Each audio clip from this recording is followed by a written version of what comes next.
In a surprising move, US President Donald Trump announced a new travel ban to replace the old one, which expired recently, that targeted 6 Muslim-majority nations. The new ban, which the White House called a critical step toward establishing an immigration system that protects Americans' safety and security in an era of dangerous terrorism and transnational crime, restricts travel from 8 countries, which are Chad, Iran, Libya, North Korea, Somalia, Syria, Venezuela and Yemen.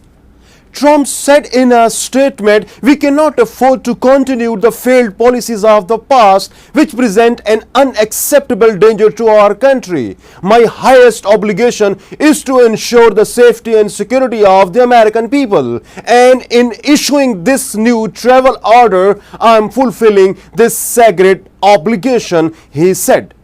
"As president, I must act to protect the security and interest of the United States and its people," Trump's statement said. The president later tweeted, "Making America safe is my #1 priority. We will not admit those into our country who cannot safely vet." Unlike the administration's previous travel bans, which were intended as temporary measures, as Homeland Security officials were instructed to review vetting procedures, the new restrictions are not time-bound. This proclamation marks the administration's third move to limit travel into the US after the Trump called for a total and complete shutdown of Muslims entering the United States on the campaign trail.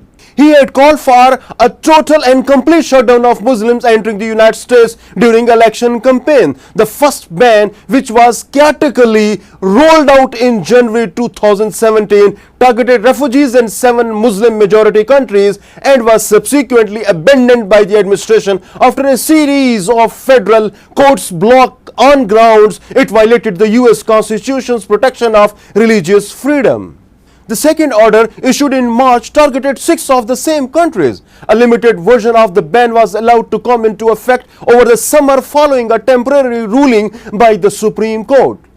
Critics have accused Trump of discriminating against Muslims in violating of constitutional guarantees of religious liberty and equal protection under the law, breaking the existing US immigration law and stoking religious hatred. Rights group Amnesty International USA condemned the new measures.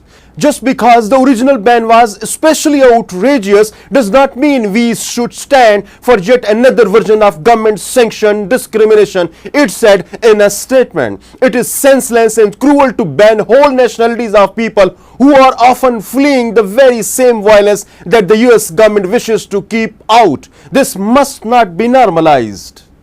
The American Civil Liberties Union said in a statement, "The addition of North Korea and Venezuela does not confuse the real fact that the administration's order is still a Muslim ban." The National Iranian American Council denounced the new proclamation, a nothing out of an extension of the same discriminatory policy first rolled out in January. The Trump administration has now taken steps to make its Muslim ban targeting Iranians and other nationals permanent, the Iranian Council said in a statement. Absence of additional intervention from the courts and a long overdue intervention from the Republican-controlled Congress, the Trump administration will cement a racist and discriminatory campaign promise in the official policy. A prominent Islamic advocacy group denounced President Donald Trump's latest travel restriction, saying they are politically motivated and discriminated against Muslims just as the previous ban did. To slam doors and divide families based on religious beliefs is not what this country is built on, said Debbie Solo of Organize Florida, a non-profit that advocates for social, racial and economic justice. State Rep from Orlando, Carlos Guillermo Smith, speculated at the news conference on why other Muslim-majority countries were left off the list, where most of the September 11 hijackers were from. He questioned whether Trump's business interests in the Middle East influenced this selection. "This travel ban makes no sense," he said. "It is motivated by personal interest, by bigotry, and by Islamophobia." Because what we have is a situation where other Muslim majority countries, for no reason whatsoever, were not included in the travel ban. Forgive me for asking the question, why were countries like Saudi Arabia, Egypt, and the United Arab Emirates left off the list? Could it possibly be because Trump has business ties in those countries?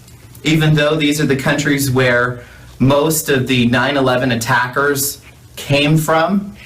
This travel ban makes no sense. It is motivated by personal interest, by bigotry, and by Islamophobia. The Trump administration's most recent executive order to indefinitely restrict travel from multiple countries to the United States is just as Islamophobic as its previous variants, civil rights groups said, spurring them to double down on efforts to stop the ban from taking effect in the courts and on the streets. This fulfills an Islamophobic campaign promise to ban Muslims from coming into the United States, Zahra Billo, a Council on American Islamic Relations representative, told reporters on a press call. We have seen this panic hit the Muslim community time and time again as new iterations of the ban were signed. For us, this was a Muslim ban and it remains a Muslim ban, Billo added.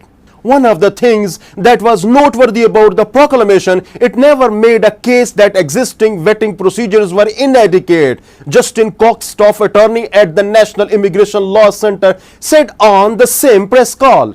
It stated that certain countries fell short of it, but it never made a case of why current vetting procedures are, for some reasons, inadequate. 6 of the President Trump's targeted countries are Muslim, said American Civil Liberty Union's Executive Director Anthony Romeo. The fact that Trump has added North Korea with few visitors to the United States and a few government officials from Venezuela does not complicate the real fact that administration's order is still a Muslim ban. President Trump's original sin of targeting Muslims cannot be cured by throwing other countries onto this enemy's list.